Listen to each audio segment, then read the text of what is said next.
Hello, everyone, and welcome. Thank you all so much for joining us today for this live stream event. We truly apologize for the delay in the start time of this session. My name is Alexia, and I am the program manager of the Microsoft Reactor Toronto. I will be sharing session resources with you in the chat. But before we begin, I'd like to quickly review two items: our code of conduct and event guidelines.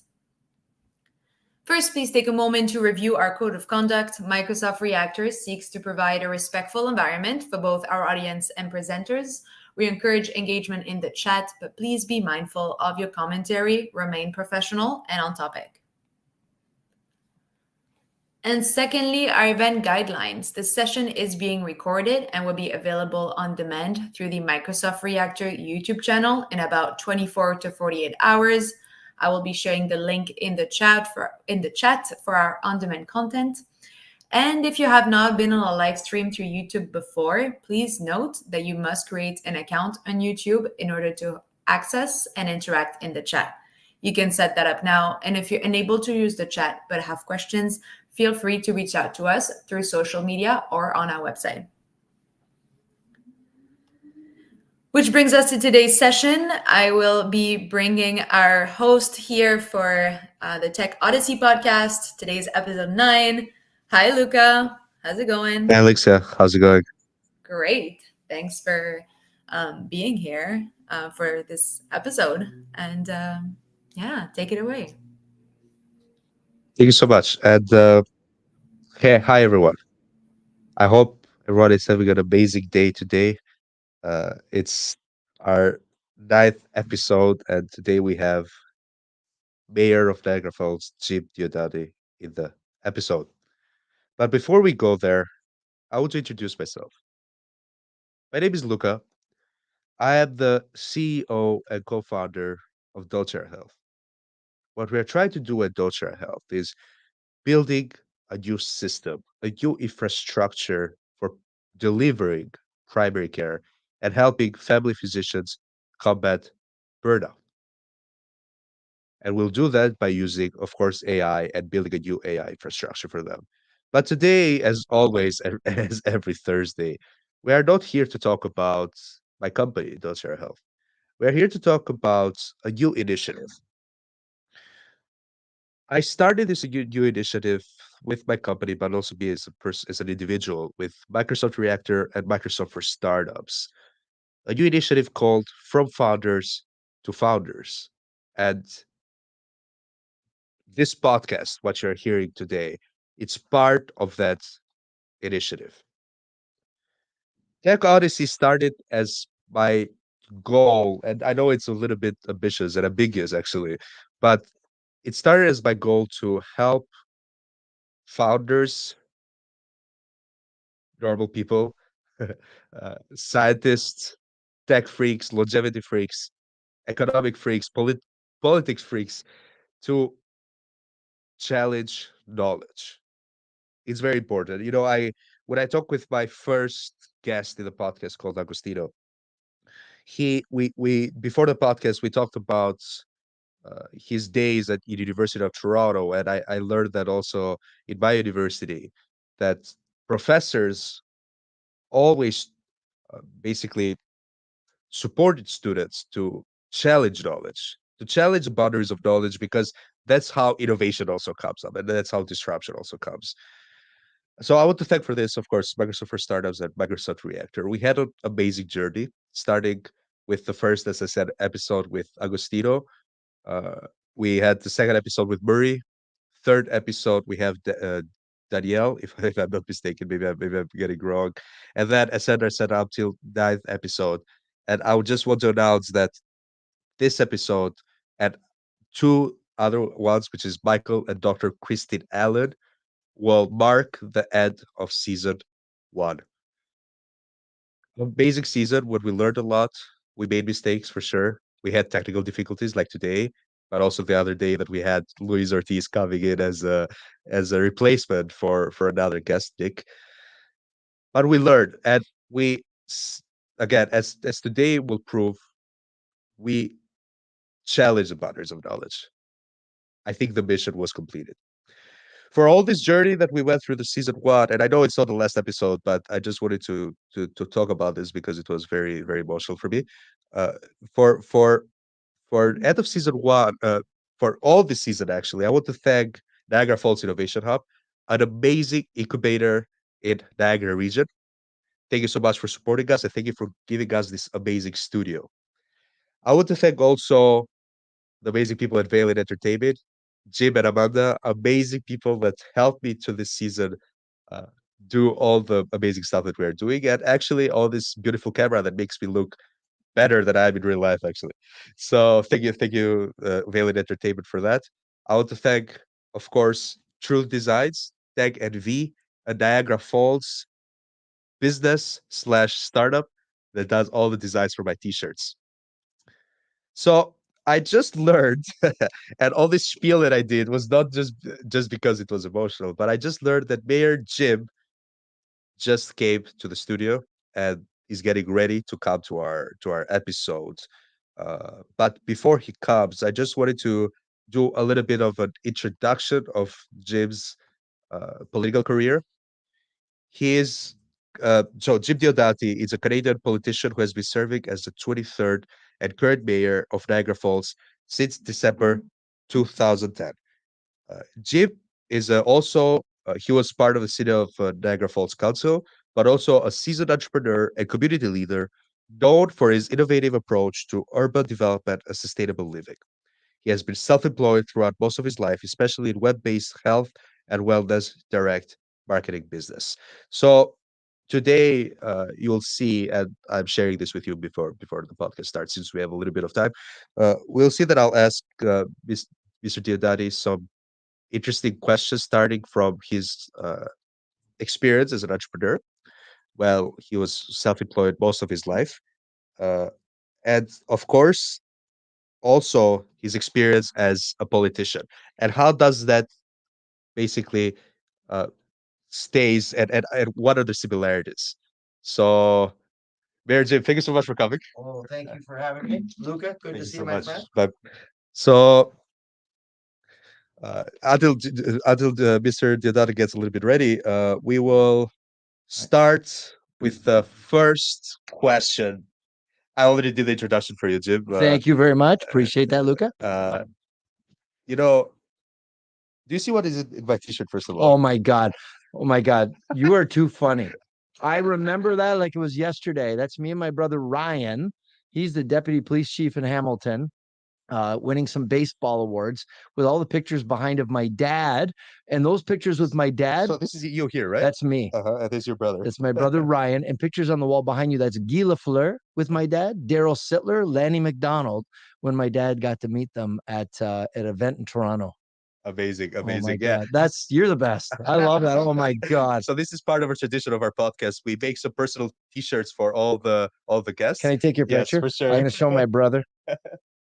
That is beautiful. Well, my mother's gonna die. I love it. I love it. Thank you, Jim. Yeah, this is done by Truth Designs, a Niagara Falls business started here by Tag and V. They made the t-shirt for us today. Thank you.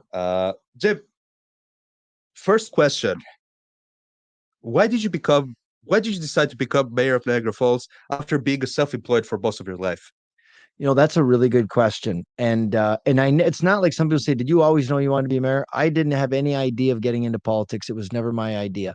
But I started doing volunteer work. So I always worked for myself for many, many years. And I started doing volunteer work. And I started to be involved. When you volunteer, you work with the city council.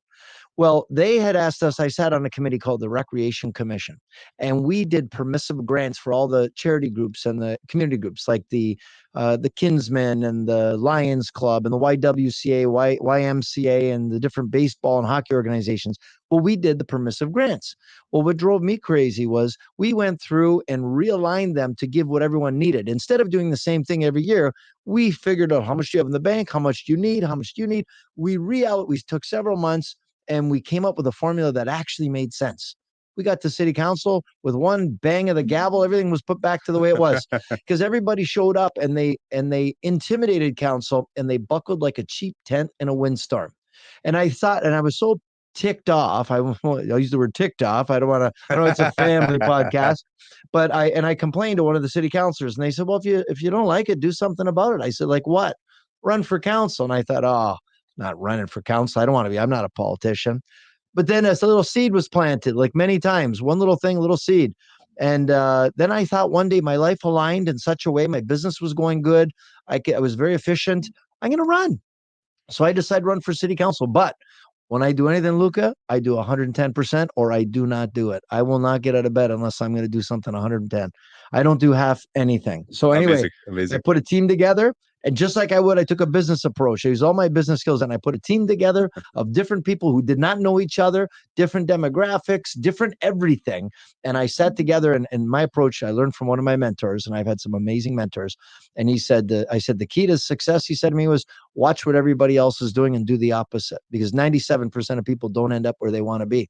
So I decided do everything different. So I challenged every decision from brochures to this. I said, well, what about billboards? Oh no, only people run for mayor do billboards. I said, then we do billboards. They said, what about your brochure? I said, does everyone do brochures? They said, then we're not doing brochures. I said, do people actually read them? Well, okay. So we put a program together, and what most people do, they look at the last place person and say, we got to beat that person. I said, we're going to do the opposite. We're going to look at the top place person and beat that person. So I sat with this group of people. A lot of them didn't really know me. And I said, listen, if you want to help, you want to be on this team, here's the vision. And if you don't believe in it, that's perfectly okay. I'm going to ask you not to come to the next meeting. Well, a couple didn't come back. This group, we put the campaign together. We ran it so aggressively that we were successful first time around. And it's funny, people were saying to me, if you don't win this time, try it again. Don't be discouraged. Inside, I would never publicly say it. I'm thinking, win, get in. We plan to be the top of the heap. So the outcome was we ended up leading the polls. We ended up leading the polls significantly. And we did that twice. And then I decided, you know what? I was happy to be a city councilor, but one decision, the mayor, there was a tie vote. The mayor breaks the ties. It was about building more trails. And he voted against it because the people filled the gallery, said, we don't want trails. And I said, that's a bad decision. So anyway, Luka, to answer your question, that's the day I made the decision. I can't follow. I need to lead. And I'm going to lead the city to where we need to be. And I put a business plan. I did a SWOT analysis. I realized what we're good at. As a true entrepreneur. You better believe it. And I said, this is my 10-year vision. And I remember in our debate, the mayor at the time said, well, that's a little arrogant. You think you'll be around for 10 years. And I said, no. He said, this is a business plan. It's my gift to the city. Right. Whoever wins can run with it. I go, I hope it's me. But if it's not, I did all the heavy lifting. Here you go. Implement this. It's a roadmap to success. And people trusted you and voted you. And you started in 2010. That's where you became the mayor, right? How much the city has changed since the moment that you were first mayor? Well, yeah, it's changed. And it's funny, I have to give credit. I mean, there's been some great politicians and mayors before me, and I stand on their shoulders. So there's no question about it. Gambling definitely changed Niagara Falls in a positive way. Yeah. It took us from a seasonal destination to year round, and we really matured as a destination and became much more professional, less mom and pop, more corporate, more professional. But yeah, I it's funny. I had one politician say to me, you're only allowed one ask and you might get it. And I said, well, maybe that's how it works in your world. I'm asking for everything we need and I expect to get all of it. And you have to, in any venture, start with the end in mind with the full expectation of achieving it. If you don't believe it, my mentor said to me, 1% doubt and you're out. So we planned for it. The old saying, plan your work, then work your plan. So I put this vision. Once I was elected, I brought it to council. They agreed to endorse it. And it started like that. And then the staff bought into it. And we started to plan for victory. And victory we have, my God. And people don't realize to build a hospital, it takes you at least 10 years to get that approved. Of course. So here we are. We got $3.6 billion hospital. We have a university. We have Go Train. We have so many things they said we never have yet. Here we are. Amazing. Good. It's changed a lot. And I see Niagara as a big city now instead of like a medium city or a small city that it was before, right? So that's kudos to you for that. The best is yet to come, Luka. Oh yeah. As exciting as that is, the best is on its way. Amazing. I love that. We are in Microsoft right here, and we love technology, of course. In recent years, there are a lot of debates and a lot of talks about smart city initiatives. And I was talking to another guest of ours in a previous episode in San Francisco and in California. They're building cities that are purely tech 100% tech, right? How do you see Niagara getting into that to this trend right now of smart cities? What are some new technology that are being developed, especially in the urban development here in Niagara? I think it's absolutely necessary. And it's funny that you say that. So I was just down in Miami last week, and they're becoming the tech hub of the US now. Yeah. They are anticipating, and we'll see if it happens, to overtake Silicon Valley, and they're investing in tech. Here in Niagara Falls, ironically, our university is all based on emerging technologies, tech, artificial intelligence, all these forward thinking, where they're going to teach students for jobs maybe that haven't been created yet. And where the world is going, it's tech. And you need to get ahead of the wave, because either you ride the wave or you get knocked over by the wave. And it's funny that you say this. I was just in St. Catharines at a business opening, sitting at a light downtown. It's a red light and there's no cars in the other direction. And I thought, there's smart cities, there's smart intersections, and then there's dumb intersections. And I thought, what a waste of productivity, of fuel, carbon, like everything. It was a waste to sit there when there's no traffic. We absolutely need this, and with quantum mechanics and with all the advances in science and technology, this is the future. And that's what I want to see, where you get notification when the garbages are full, notification when you need to go plow, notification when it's time to change the light, everything should be programmable in such a way that it's a smart city. And currently, of course, we're not there, but that's where, and again, we start with the end in mind. And I was just recently down at MIT with some of the top AI people in the world, some of the top NASA people in the world, the number 3 person at NASA, and where they're programming and designing cities with progressive, advanced artificial intelligence, and to see how it can be done. Luka, I'm so excited. The potential, the opportunities are endless. Amazing. I'm proud to see that, and I can't wait to see that here in Niagara Falls, especially for me that I'm raised with tech, and I love tech, and even my companies in technology, right? Near Jim, one of my political heroes is actually Winston Churchill, and when Churchill was in power, he after when they were passing the laws if they want to go to war or not with the Germans, he went to the train. Is that famous scene in even the movie The Darkest Hour? He goes to the subway and he talks to people. What do you think about Churchill, or what do you think about about this new law? How do you stay in touch with the citizens? Because I'm sure when you get into power and become mayor, it's a little bit more hard. It's much harder, right? How do you stay in touch, and how do you get the feedback that you get from them? That's a great question. And one thing, you got to go back in history. Churchill at the time was controversial to many. Yeah. And he's much more of a folk hero today than he was during his time. Of course. And sometimes legends grow after the fact, because they realize you're actually, in fact, a visionary. Not everybody is visionary, and they have a hard time accepting. They're visual. They need to see it to believe it. But the true visionary believes it before they see it. And what wisdom Churchill had. Today, it's so much easier with social media. I know what people are thinking all the time without filters. And it's unfortunate, because we've got these keyboard warriors that just sit in their basement, complaining about things.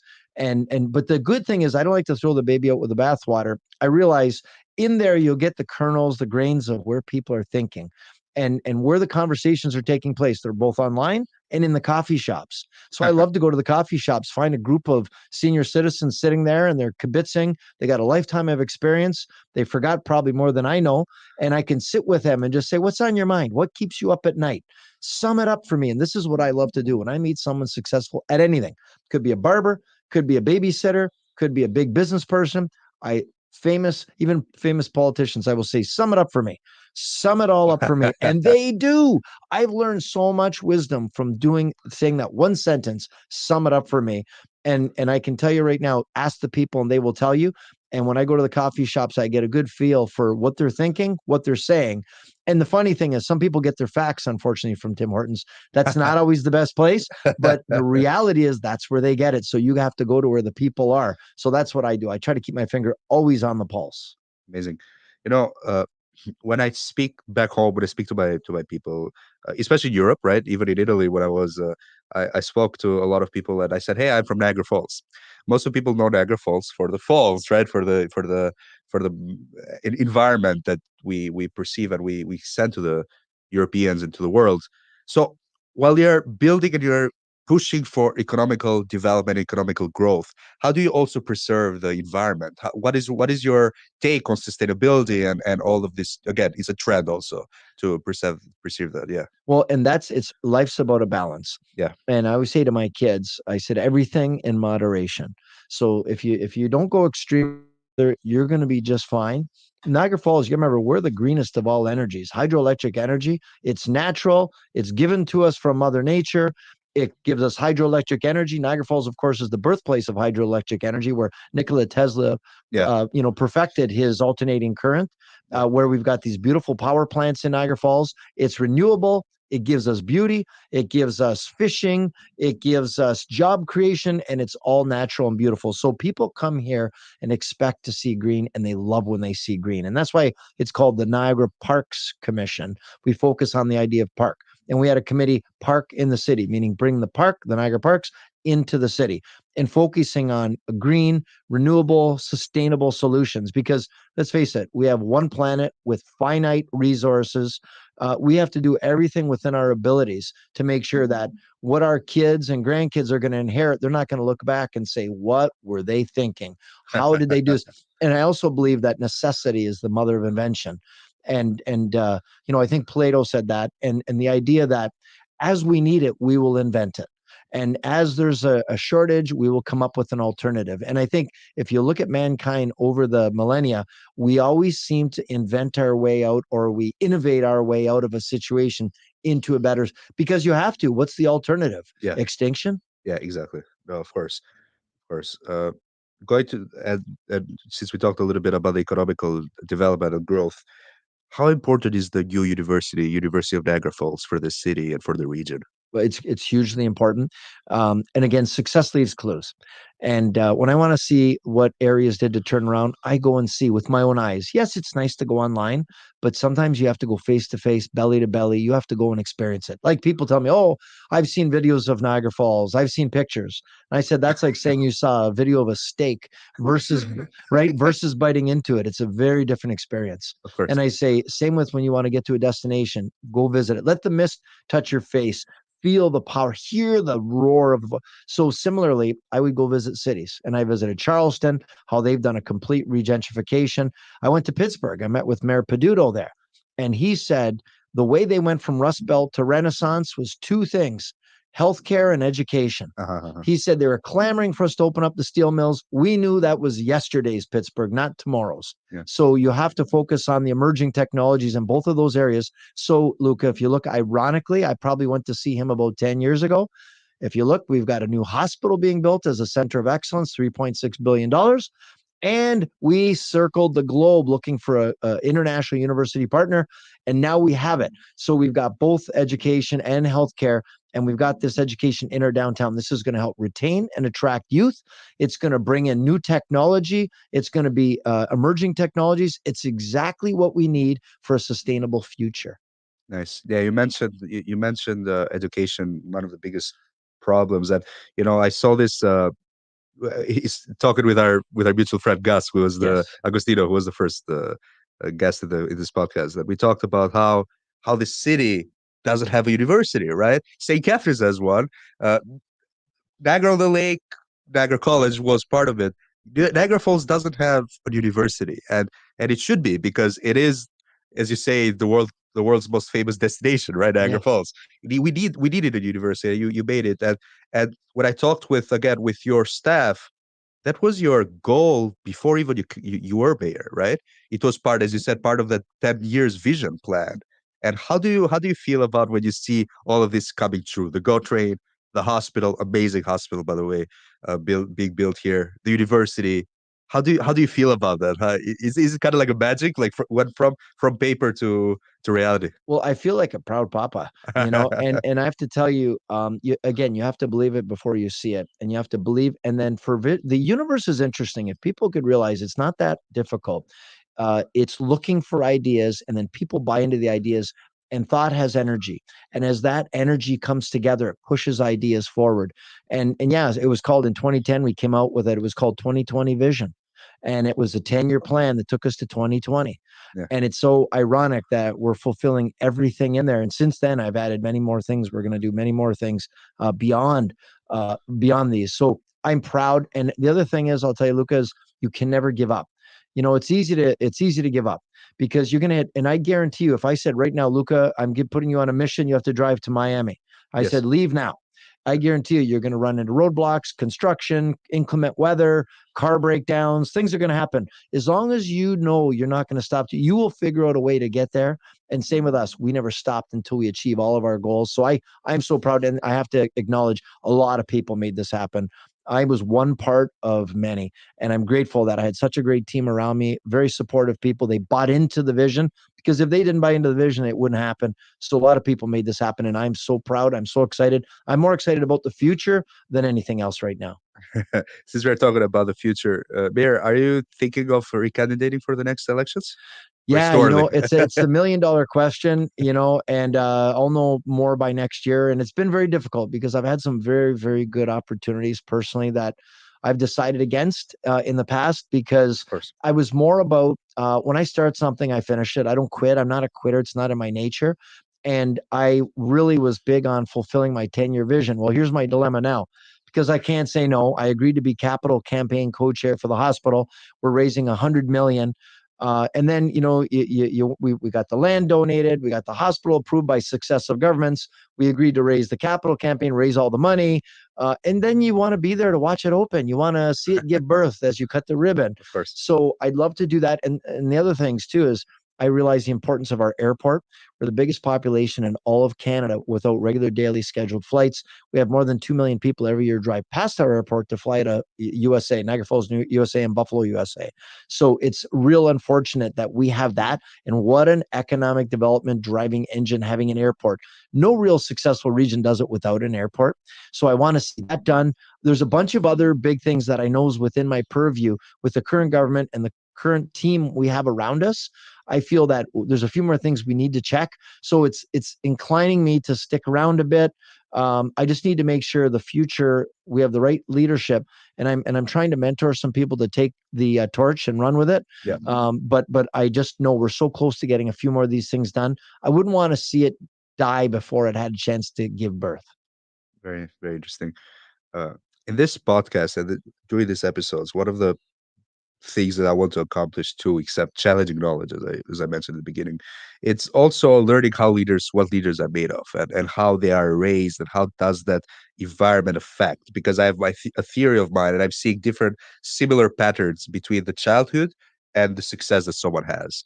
So you were raised in a, correct me if I'm wrong, but an Italian family, right? Mostly my mom's Polish and Ukrainian. Okay. My dad's Italian. Okay. So we're a mixed European family. I love it. Yeah. So what was the role of family, but not only family, but also friendship and the environment that you're raised in your early childhood? It was very close, and we still are very, very close. We all believe in family, the family unit. And I think sometimes with today's societal problems, it's because the family unit's not being preserved. And even though, in my situation, my wife and I are separated, we still operate as a family. We're Right. a modern family. We still do family events together, whether it's Christmas, Easter, vacation, Thanksgiving. We still do things as a family. And I really believe that. I think kids need the balance of both parents in their life as much as possible. Or if at worst case, even the grandparents, they need those constants in their life, those people to direct them. I don't care how good you are at what you do. We all need mentors and coaches. Tiger Woods at the top of his game had a coach. Wayne Gretzky, the top of his game, had a coach. The greatest and the best of our world always had mentors and coaches. Nikola Tesla had mentors. Everybody in life, Socrates, they had coaches and mentors. We all need that. And what I love about having that is it enables humility, and it keeps you humble. Because when you are humble, your mind is open to learning. When you think you have all the answers, that's when you're about to fail. And I think you have to be humble and accept that everybody in some way is superior to you. Try to find out how that is and learn from them. And hopefully they're doing the same, but that's okay if they're not. My main thing is you have to stay, and I tell my kids all the time, stay humble. In our family was always stay humble. That's the best values to learn, right? So, Jim, when I spoke with people about having you on the podcast of the episode, A lot, of course, as every politician, a lot of them said, "Oh, he's not the best guy." Most of them said, "You are amazing," right? But a lot of them also thought they were scared. What's gonna happen after you leave? You have been a mayor for 30 years, and who knows? Maybe for another 20 years you'll be the mayor. No way. but No way. but what will happen after you leave? Will we have, because usually when we have tough leaders and very successful leaders like you, and we have heard this, we have seen this throughout history a lot of times. After this good leaders leave, there usually comes bad leaders. So what will happen after you leave the office? That's what keeps me up at night. And I that's why I have mentors and to do mentoring Yeah, and succession planning. And any successful business does succession planning. And why? Because it's the third generation curse. yeah, Most of the businesses die with the third generation because the first generation built the business, the second generation helped them build it, the third generation just spent the money. They yeah, didn't know how it was made in the first place. yeah. They have no clue. They're detached from reality. And you have to always be attached like an umbilical cord to the people. And I think that's why right now I'm on the lookout. I'm mentoring all of the council. I try to, when they want advice, I'm very free with it. I don't hold it tight as like it's a secret ingredient. I share with them willingly because I want them to be, you can't be intimidated by other people being more successful than you. You have to want that. You have to genuinely want them to shine. One of the things I love to give away credit. I love to point things out. Like if people, their language, they're not saying a word right, I'll tell them. I said, and I'm not being critical. I'm doing it to help you. And they appreciate that genuine. I had people come to me early on in my business career say, can I make suggestions on the way you presented just now? And I would say, of course. It's not always good to be hearing criticism, but you know what? That's the only time you grow. When you make mistakes, you learn lessons. When you learn lessons, you get new tools. And you have to be humble enough to accept that you're not perfect and know the 4 stages of learning. You know, first you're unconsciously incompetent. You don't even know what you don't know. Then as you get smarter, you become consciously incompetent. You realize, I know I don't know too much. I have a lot to learn. And as you start to learn, then you become eventually consciously competent, where you're aware that you know what you're doing. And then when you get so good at least 10,000 hours, then you become unconsciously competent, meaning you don't even have to think, it just happens naturally. And you need to understand everyone's at a different stage in that course. As long as they want to learn, as long as they're willing to learn, as long as they're going to be humble and they're not going to let their ego get in the way, because ego, I've heard the acronym edging God out, and you can use it any way you want, whether you're spiritual or not. The fact is, when your ego's big, it keeps good things out. I love that. Going to that because you reminded me of something. I love Napoleon and I love all the figures, the generals, Julius Caesar too. The moment that they got, they were so powerful, right? They were most powerful in Europe at the time and in the world. The moment that they lost was the time. It's insane. Napoleon said, "I'm better than God." That's the moment that he lost the Battle of Waterloo and he lost in Russia. Julius Caesar said, "I'm the prophet of God." That's the moment that he lost everything and Brute killed him, right? The famous coup of the Senate. So the moment that you say you are better than that's being, it depends. It doesn't matter if you believe or not. The moment that you are so egoistical, that's the moment that you lose. So that's why I'm seeing great values from you today of being humble all the time, because being humble is one of the best values that you can learn and can help you during your lifetime. I'm sure of that. I live my life by that. I believe in it 110%, that you have to be humble. Nobody did anything on their own. Nobody.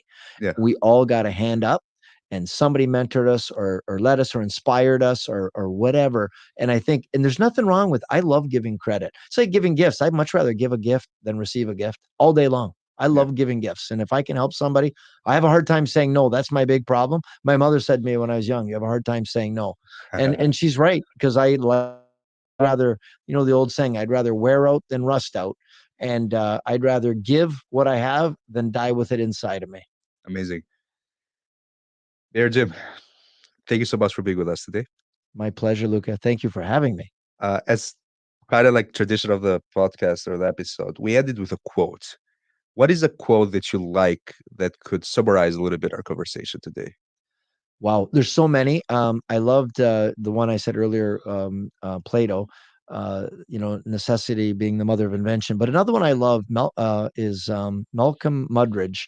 Only dead fish swim with the stream. Wow, that's very good. Very good. Only the dead fish swim with the stream. Swim with the stream. Yeah. Amazing. To end it, I want to take a selfie with you, Mary. We're gonna post it on our story. Love it. So, Let's do it. amazing. Beautiful. Amazing. So we were with Mayor Jim Diodati for Mayor of Niagara Falls for today's episode. See us the next Thursday, same time. And Luka from Niagara Falls is out. Thank you so much. Thank you.